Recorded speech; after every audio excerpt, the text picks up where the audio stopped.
முதலமைச்சர் மு.க. ஸ்டாலினை இன்னைக்கு ஒரே நாள்ல முன்னாள் முதலமைச்சர் ஓபிஎஸ் மற்றும் தேமுதிக தலைவர் பிரேமலதா விஜயகாந்த் ஆகிய 2 பேரும் சந்திச்சு பேசின விஷயம் தான் இன்னைக்கு தமிழ்நாடு அரசியல்ல பெரும் பரபரப்பை ஏற்படுத்துது அப்படின்னு சொல்லலாம். ஏன்னா வரக்கூடிய சட்டமன்ற தேர்தலை ஒட்டி எந்த கட்சிகள் யாரு கூட கூட்டணியை சேரப்போறாங்க, எந்த கூட்டணி பலவீனம் அடையுது, எந்த கூட்டணி பலம் பெறுது அப்படின்னு தொடர்ச்சியான விவாதங்கள் நடந்துகிட்டே இருக்குது. இப்படிப்பட்ட ஒரு சூழ்நிலையில கருத்து கணிப்புகள்லாம் அடுத்தடுத்து வந்துகிட்டு இருக்கு. அதுல பாத்தீங்கன்னா ஒண்ணு வந்து விஜய் முந்துறார், இல்ல ஸ்டாலின் முந்துறார், அதிமுக தாவேகா கூட கூட்டணி வைத்தா அமோக வெற்றி பெறும். இந்த மாதிரி தொடர்ச்சியான கருத்து கணிப்புகள் வெவ்வேறு வடிவங்கள்ல வந்துகிட்டே இருக்குது. அதனால யாரு எந்த கூட்டணியில இருக்க போறாங்க, எந்த கட்சி எந்த கூட்டணியில போக போறாங்க அப்படிங்கிற மாதிரி தொடர்ச்சியான ஒரு எதிர்பார்ப்பு இருக்கதான் செய்யுது. இப்படிப்பட்ட ஒரு சூழ்நிலையில தான் பிரேமலதா விஜயகாந்த் இன்றைக்கு காலையில முதலமைச்சர் மு.க. ஸ்டாலினை அவரோட இல்லத்துல போயிட்டு சந்திச்சாங்க. சந்தித்து விட்டு வெளில வந்த உடனே அவங்க ஒரு பேட்டி கொடுத்தாங்க. அதுல என்ன சொன்னாங்கன்னா, இந்த சந்திப்புங்கிறது ஒரு நட்பு ரீதியிலானது, ஒரு குடும்பம் ரீதியிலான அடிப்படையிலான ஒரு சந்திப்பு மட்டும்தான். இதுல எந்த அரசியலுமே இல்ல. நாங்க தேர்தலின் போதுதான் ஒட்டி தான் இந்த கூட்டணி யார் கூட அப்படிங்கிறத நாங்க அறிவிப்போம் அப்படிங்கிற மாதிரி ஒரு பேட்டி கொடுத்தாங்க. ஆனா இந்த சந்திப்பு முழுக்க முழுக்க அரசியல் சார்ந்த சந்திப்பு தான் அப்படின்னு சொல்லிட்டு பல அரசியல் நோக்கர்கள் சொல்றாங்க. என்ன காரணம் அப்படின்னா, பாஜக பாஜக தலைமையிலான கூட்டணியில தேமுதிக அங்கம் வகிச்சாங்க. ஆனா அதுல ஒரு பெரிய வெற்றியை அடைய முடியல. அதுக்கு முன்னாடி பாத்தீங்கன்னா அதிமுக கூட்டணியில தொடர்ச்சியா இருந்தவங்க. அதன் பிறகு பாத்தீங்கன்னா இந்த பாஜக கூட்டணி, அதாவது டிடிவி தினகரன், பாஜக உள்ளிட்டவங்க இருந்த கூட்டணிக்கு போயிட்டு அங்கேயும் பெரிய அளவுக்கு வெற்றி பெற முடியாதனால மறுபடியும் அதிமுக கூட்டணிக்கு வந்தாங்க. அதிமுக கூட்டணிக்கு வந்த போது அவங்க ஒரு முக்கியமான ஒரு விஷயத்த கேட்டதா சொல்லப்படுது. ஒண்ணு பாத்தீங்கன்னா மாநிலங்களவை எம்பி பதவி. ஆனா அதை தர்றேன்னு சொல்லிட்டு எடப்பாடி பழனிசாமி கடைசியில தராம கழுத்து எடுத்துட்டார் அப்படின்னு சொல்லிட்டு தேமுதிக நிர்வாகிகளுமே ஒரு மறைமுகமா பழைய இடங்கள்ல பேசியிருக்காங்க இந்த விஷயத்த. இதை பிரேமலதா விஜயகாந்த் கிட்டத்தட்ட தன்னோட பேட்டிகள் மூலமா அப்பப்ப இதை வெளிப்படுத்திக்கிட்டே வந்தாங்க. அதனால வரக்கூடிய சட்டமன்ற தேர்தலில் மீண்டும் அதிமுக கூட்டணியில தேமுதிக இருக்காது அப்படிங்கவே சொல்லப்படுது. இருந்தாலும் அதிமுக தேமுதிக கூட்டணியை எதிர்பார்த்துதான் இருக்கிறாங்க. ஏன்னா பாஜகவோட கூட்டணி வைத்தாலும் இன்னும் அந்த கூட்டணியை வலுப்படுத்துறதுக்கு மேலும் சில கட்சிகள் இருந்தாதான் நல்லது அப்படிங்கிறது எடப்பாடி பழனிசாமியோட கணக்கு.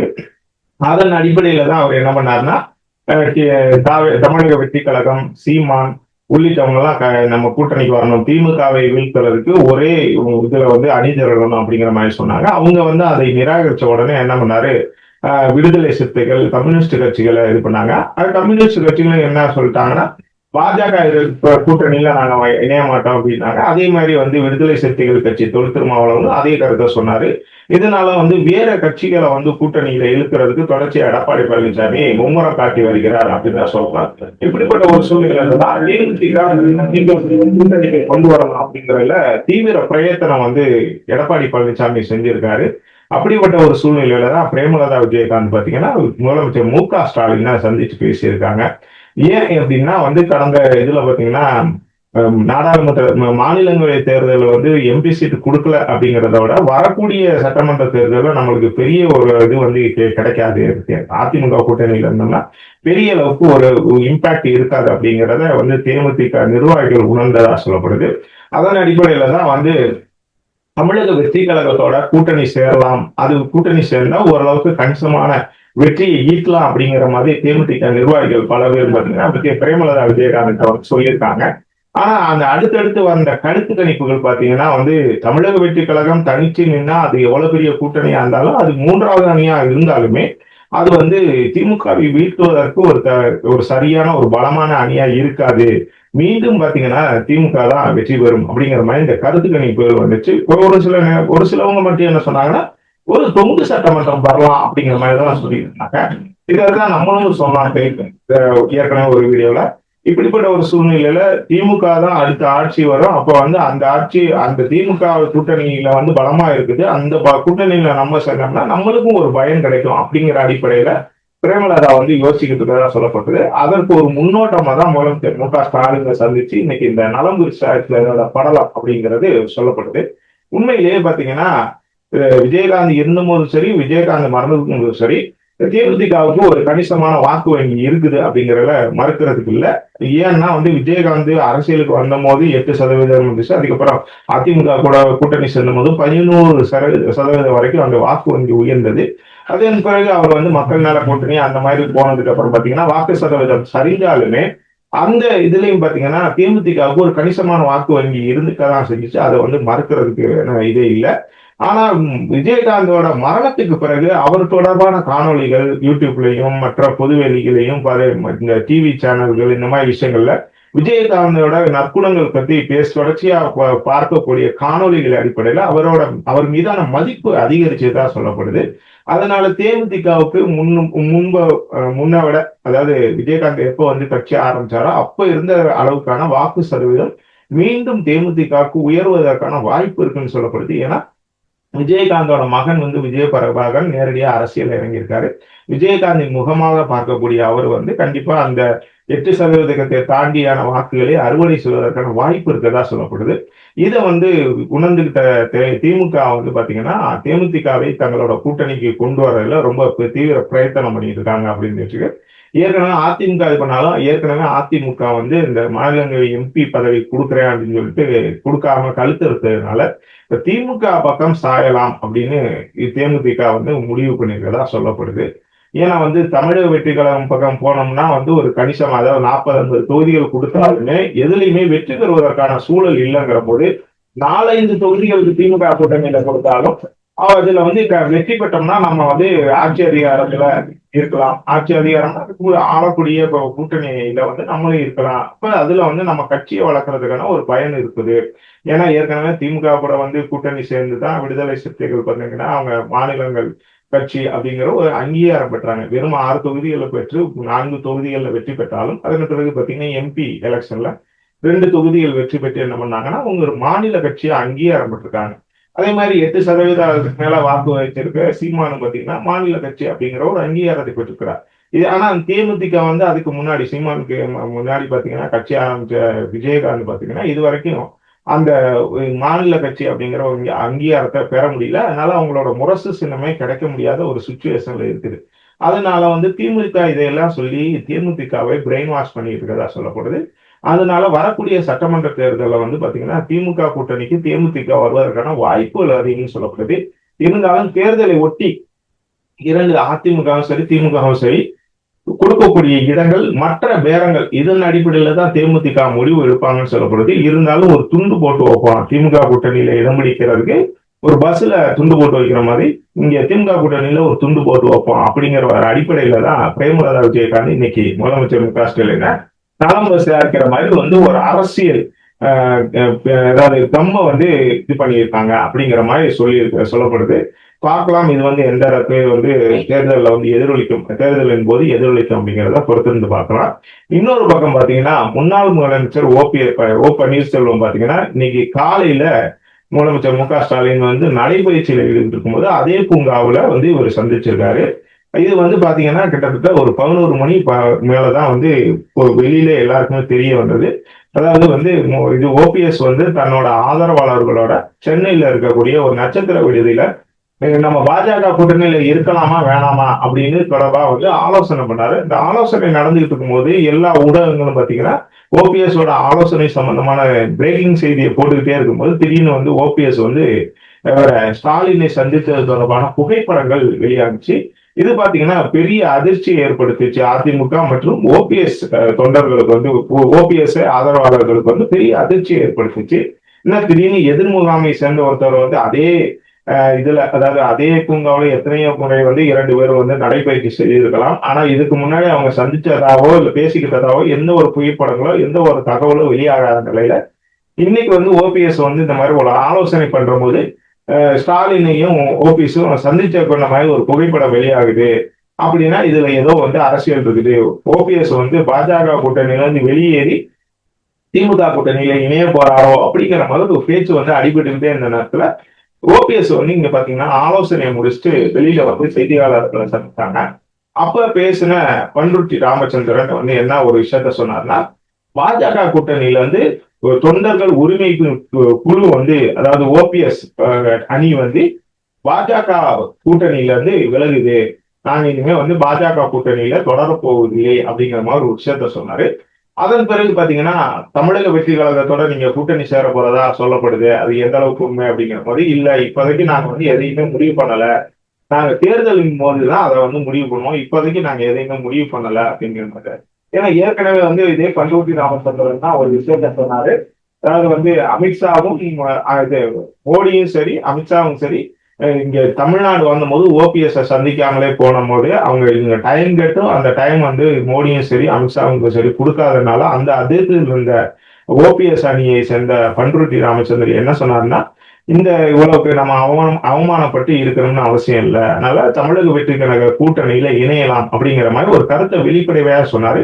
சோ இன்னைக்கு அந்த ஆலோசனை முடிந்ததுக்கு பிறகு பண்ருட்டி ராமச்சந்திரன் வந்து இந்த கருத்தை சொல்லுவாரு, மீண்டும் சொல்லுவாரு அப்படிங்கிற மாதிரி தான் எதிர்பார்த்தாங்க. ஆனா தாவேகா தொடர்பான கேள்விக்கு வந்து பண்ருட்டி ராமச்சந்திரன் என்ன சொன்னார்னா, இல்லை நாங்க வந்து தேர்தலின் போதுதான் அதெல்லாம் முடிவு பண்ணுவோம், இப்போதைக்கு நாங்க எதையுமே முடிவு பண்ணல அப்படின்னு.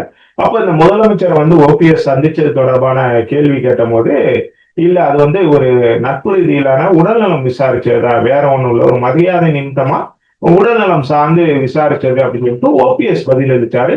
இன்னொரு பக்கம் பாத்தீங்கன்னா, வரக்கூடிய சட்டமன்ற தேர்தலிலும் திமுகவை வீழ்த்துவதை நோக்கமாக கொண்டிருக்கீங்களா அப்படின்னு ஒரு கேள்வி கேட்டும் போது, முதல்ல புரியாத மாதிரி பண்ருட்டி ராமச்சந்திரன் ரியாக்ஷன் கொடுத்தாரு. அதுக்கப்புறம் மறுபடியும் வந்து அந்த கேள்வியை கேட்ட போது ஒரு தடுமாறி என்ன சொன்னாருன்னா, இல்ல நாங்க யாரையும் வீழ்த்துவது இது இல்ல, எல்லாரையும் வாழ்த்துவதற்காகத்தான் நாங்க வந்து இருக்கிறோம் அப்படிங்கிற மாதிரி ஒரு கருத்தை வந்து சொன்னாரு. இதே முந்தைய அதிமுகவில இருந்து வெளியேறின புதுசுலயோ இல்ல அதிமுகவில் இருக்கிற போதோ இதே பண்ருட்டி ராமச்சந்திரன் இல்ல ஓ பன்னீர்செல்வத்திலேயோ இந்த மாதிரி ஒரு கேள்வியை கேட்டிருந்தா கண்டிப்பா அவங்க என்ன மாதிரி ஒரு ரியாக்ஷன் கொடுத்திருப்பாங்கன்னா எல்லாருக்குமே தெரியும். திமுக தான் எங்களோட ஒற்றை எதிரி, அவங்களை வீழ்த்துவது மட்டும்தான் எங்களோட நோக்கம் அப்படின்னு தான் ரெண்டு பேருமே சொல்லுவாங்க. ஆனா இன்னைக்கு வந்து பாத்தீங்கன்னா பண்ருட்டி ராமச்சந்திரன் வந்து இந்த மாதிரி யாரை வீழ்த்துவது எங்களுக்கு இல்ல, பணி இல்ல, எல்லாரையும் வாழ்த்துவதுதான் எங்களோட நோக்கம் அப்படிங்கிற மாதிரி ஒரு விஷயத்த சொல்றாரு. அதை வந்து பக்கத்திலேயே பாத்தீங்கன்னா ஓபிஎஸ் சிரிச்சுக்கிட்டே வந்து அதை ஆமோதிக்கிற மாதிரி தான் இன்னைக்கு நடந்தது. ஏற்கனவே அதிமுகவில் வந்து இனிமே மீண்டும் சேர்ப்பதற்கு ஓபிஎஸ்ஐ வந்து சேர்ப்பதற்கு வாய்ப்பே இல்லை அப்படின்னு எடப்பாடி பழனிசாமி சொல்லிட்டாரு. இன்னொரு பக்கம் பாத்தீங்கன்னா யாரு வந்து அவரை ரொம்ப நம்பி இருந்தாங்களோ, அதாவது ஓபிஎஸ் வந்து யாரை ரொம்ப நம்பி இருந்தாரோ அந்த பாஜக வந்து இன்னைக்கு கிட்டத்தட்ட அவர் முதுகுல குத்திட்டாங்க அப்படிங்கிறது ஓபிஎஸ் அணியில இருக்கக்கூடிய எல்லாருமே சொல்லக்கூடிய கருத்து. ஏன்னா அமித்ஷா வந்து இங்க வந்த போது அதிமுகவுடன் கூட்டணி அறிவிச்ச போதும் ஓபிஎஸ் வந்து சந்திச்சு பேசல. அதே மாதிரி பிரதமர் மோடி இங்க இது பண்ணும் போதும் தமிழ்நாடு வந்து தூத்துக்குடியில சந்திக்கிறதுக்கு வாய்ப்பு கேட்டாங்க, கொடுக்கல. திருச்சியில சந்திக்கிறதுக்கு வாய்ப்பு கேட்டாங்க, கொடுக்கல. அப்புறம் வந்து அரியலூர்ல அந்த கண்ணில் கொண்ட சோழபுரம் நிகழ்ச்சியில வந்து சந்திக்கிறதுக்கு ஒரு 5 நிமிடம் கொடுங்க அப்படிங்கிற மாதிரி இருக்காரு. ஓபிஎஸ் கடித எழுதியுமே அதை வந்து கிழிச்சு தூர போட்டு அவரை வந்து சந்திக்காமலே வந்து பிரதமர் மோடி வந்து டெல்லிக்கு அனுப்பி போயிட்டார். இது வந்து பயங்கர அதிருப்தி ஏற்பட்டுருச்சு. அதனால இந்த அவமானப்பட்டு இந்த கூட்டணியில இருக்கணுமா அப்படிங்கறதுதான் எல்லாரோட கேள்வியாகவும் இருந்தது.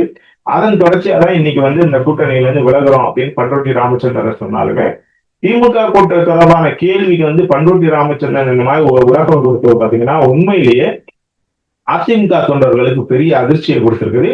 அதே நேரத்துல வந்து ஓபிஎஸோட ஆதரவாளர்களுக்கு ஒருவித மகிழ்ச்சியை தான் கொடுத்திருக்குது அப்படின்னு சொல்லலாம். ஏன் அப்படின்னா அதிமுகவுல இருந்து வெளியே தூக்கி வீசப்பட்ட ஓ பன்னீர்செல்வம் பாஜகவும் முதுகுல குத்திட்டனால இனிமே வந்து ஓபிஎஸோட அரசியல் வாழ்க்கை அஸ்தமனம் ஆயிடுச்சு அப்படிங்கறத எல்லாருமே சொன்ன கருத்து. ஏன்னா வந்து கடந்த முறை அதிமுக வந்து வெளியேற்றப்பட்ட பிறகு கடந்த முறை பாத்தீங்கன்னா ராமநாதபுரம் மக்களவை தொகுதியில வந்து அவர் போட்டியிட்டாரு, பலாப்பழ சின்னத்துல போட்டியிட்டாரு. அதுலயும் பாத்தீங்கன்னா படுதோல்வி அடைஞ்சாரு.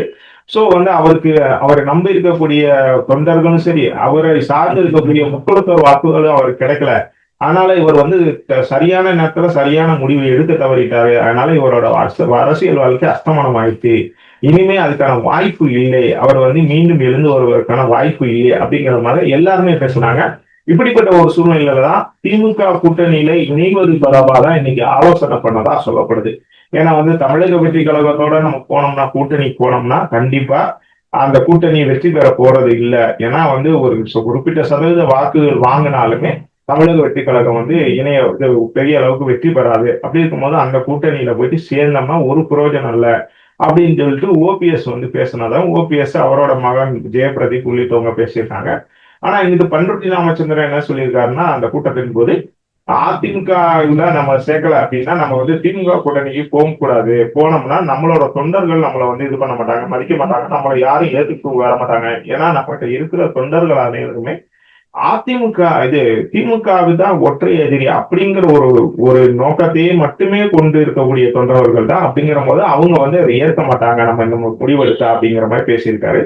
இதனால வந்து அங்க உள்ள வந்து ஆலோசனையின் போது ஒரு வாக்குவாதம் ஏற்பட்டதா சொல்லப்படுது. அதன் தொடர்ச்சியா தான் செய்தியாளர் சந்திச்சாங்க. அப்போ வந்து ஓபிஎஸ் வந்து என்ன அந்த வாக்குவாதத்தின் போது ஓபிஎஸ் என்ன சொல்லியிருக்காருன்னா, அதிமுக தொண்டர்கள் வந்து எப்பவுமே இரட்டை இலை அப்படிங்கிற ஒரு இது அடிப்படையில எம்ஜிஆர் ஜெயலலிதா அப்படிங்கிற ஒரு அடிப்படையில எடப்பாடி பழனிசாமி இன்னைக்கு ஏத்துக்கிட்டாங்களா இல்லையா அப்படிங்கிற ஒரு மிகப்பெரிய கேள்விக்குறி தான். பெரும்பாலானவங்க பாஜக கூட கூட்டணி சேர்ந்தனால அதிருப்தியில தான் இருக்கிறாங்க.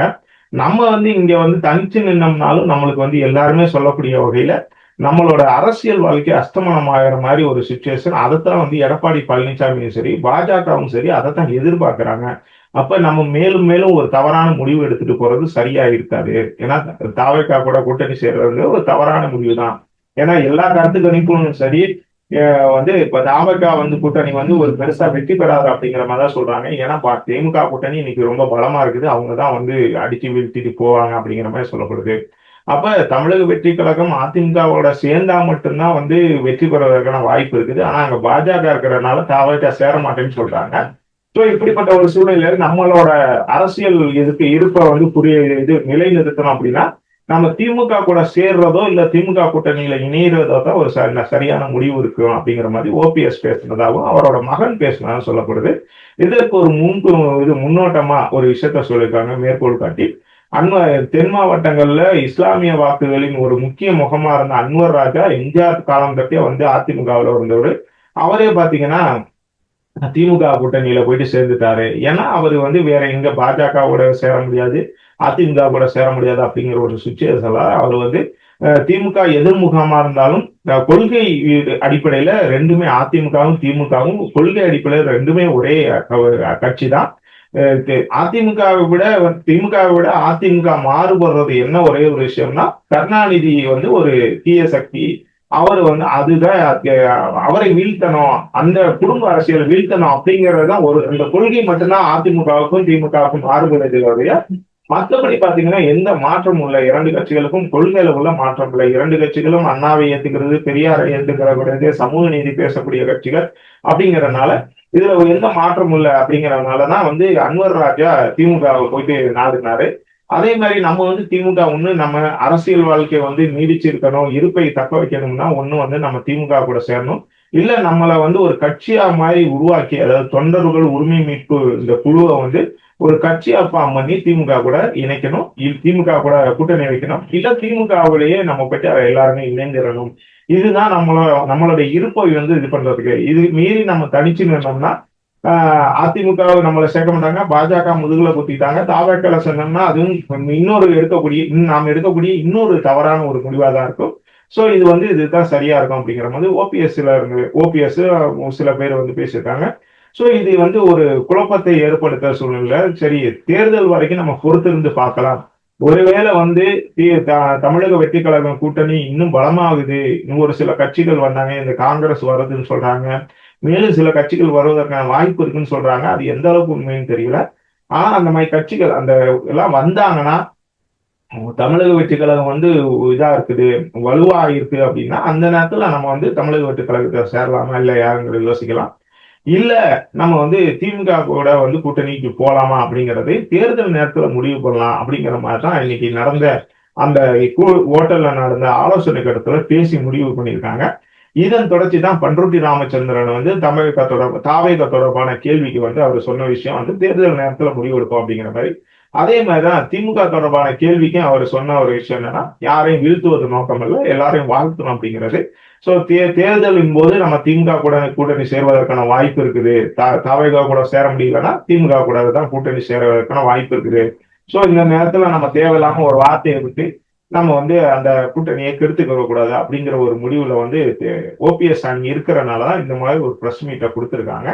அதனால கண்டிப்பா வரக்கூடிய சட்டமன்ற தேர்தலில் வந்து ஒரு ஓபிஎஸ் வந்து ஒரு பெரிய சக்தி இல்ல, அவர் அஸ்தமனம் ஆயிட்டு ஒரு அப்படி ஒரு அரசியல் வாழ்க்கை அஸ்தமனம் ஆயிடுச்சு அப்படின்னு பலரால் சொல்லப்பட்டாலும் அன்வர் ராஜா எப்படி வந்து தென் மாவட்டங்கள்ல வந்து இஸ்லாமியர்கள்ல ஒரு முக்கியமான முகமா அறியப்படுகிறாரோ, அதே மாதிரி இல்லைன்னாலும் பாத்தீங்கன்னா ஓபிஎஸ் வந்து தென் மாவட்டங்கள்ல இருக்கக்கூடிய முக்குளத்தோர்ல ஒரு முக்கியமான முகம் அப்படிங்கிறத மறுக்கிறதுக்கே இல்லை. இங்கிட்டு பாத்தீங்கன்னா டெல்டா மாவட்டங்கள்ல டிடிவி தினகரன், சசிகலா உள்ளிட்டவங்க வந்து எந்த அளவுக்கு வந்து முக்குளத்தோர் வாக்குகளை வந்து எந்த அளவுக்கு ஒரு முக்கிய முகங்களா அறியப்படுறாங்களோ, அதே மாதிரி தென் மாவட்டங்கள்ல ஓபிஎஸ் தான் ஒரு முக்கியமான முகம். அதை தாண்டி நிறைய பேர் இருந்தாலுமே ஒரு முக்கியமான முகங்கள்ல அவர் ஒருத்தர். அதனாலதான் வந்து அவர் பலாப்பழ சின்னத்துல ராமநாதபுரம் தொகுதியில போட்டியிட்ட போதும் அவர் வந்து இது பண்ணல, தோல்வி அடைஞ்சிட்டாரு அப்படின்னாலும் அவருக்கு ஒரு கணிசமான வாக்கு விழுந்துச்சு. அவருக்கு ஒரு முக்குளத்தோர் வாக்குகள் கணிசமா இருக்குன்னு தெரிஞ்சுக்கிட்டு தான் என்ன பண்ணாங்கன்னா, அவர் பேர்லயே வந்து இந்த பன்னீர்செல்வம் அப்படிங்கிற பேர்லயே, அப்புறம் பன்னீர்செல்வம் அப்படிங்கிற பேர்லயே நிறைய பேர் மனு தாக்கல் பண்ணி வச்சாங்க. இதெல்லாம் அறிஞ்சுதான் வந்து திமுக தலைமையும் வந்து சரி, இவர் வந்தாருன்னா அவருக்கு பச்சை கொடி காட்டலாம் அப்படிங்கிற ஒரு முடிவுல இருக்கிறதா சொல்லப்படுது. அதையும் பாத்தீங்கன்னா ஓபிஎஸ் வந்து முடிவு பண்ணி வரக்கூடிய சட்டமன்ற தேர்தலுக்கு முன்னாடி அதை வந்து முடிவு பண்ணிக்கலாம் அப்படிங்கிற மாதிரி தன்னோட ஆதரவாளர்கிட்ட சொல்லியிருக்காரு. அதனால இன்னைக்கு நடந்த 2 மீட்டுமே பாத்தீங்கன்னா தமிழ்நாட்டு அரசியல்ல வரக்கூடிய சட்டமன்ற தேர்தலை முன்னிட்டு நடந்த ஒரு முக்கியமான சந்திப்பு அப்படிங்கறதுல மாற்று கருத்தே இல்லை. கண்டிப்பா வந்து தேமுதிகவும் ஓபிஎஸும் திமுக கூட்டணிக்கு போனாங்க அப்படின்னா கண்டிப்பா அந்த கூட்டணி இன்னும் பலம் பொருந்திய கூட்டணியா தான் அமையும் அப்படிங்கறதுல எந்த மாற்று கருத்தும் இல்லை. இந்த விவகாரத்துல நீங்க என்ன நினைக்கிறீங்க? கமெண்ட்ல சொல்லுங்க.